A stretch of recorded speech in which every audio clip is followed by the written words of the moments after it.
There's also the Genius Act. Now, basically, what he was doing is blowing smoke, BS, and semantics. So he's basically saying there's not going to be a central bank digital currency, which is really central bank digital control, because if there is a central bank digital currency that replaces cash, then those digital units you have can be tracked, they can be traced, you can be surveilled. How much do you have? Where do you have it? When do you spend it? Where do you spend it? Who do you spend it with? It's a 100% surveillance coin.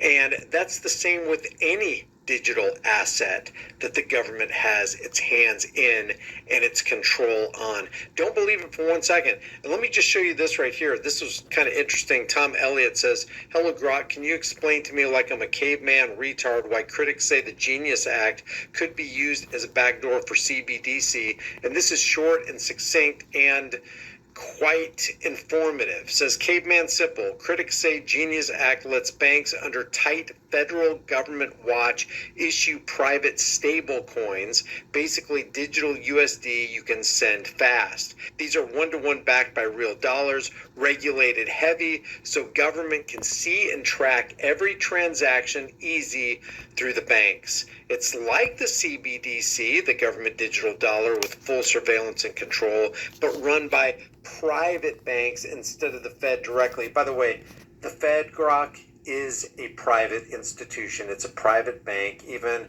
Alan Greenspan said that when he was asked what should the relationship be between a Federal Reserve Chairman and a President of the United States. He was like, basically, the relationship doesn't matter as long as the legislative branch, the judicial branch, and the executive branch do exactly what we say. Everything is copacetic. We are a private entity, not a government entity. Same end result, different label. Says that's the backdoor worry, private rails that act like government money. And this guy asked another good question. Hey, Grok, has the government ever used private entities to bypass civil liberties? And Grok says yes. Historical examples include the NASA's PRISM program and telecom partnerships, Snowden leaks, for bulk data collection without individual warrants, plus documented government requests to social media firms for content moderation and account deplatforming, Twitter files, congressional hearings. These often rely on private entities' cooperation to skirt direct constitutional limits. So don't believe one word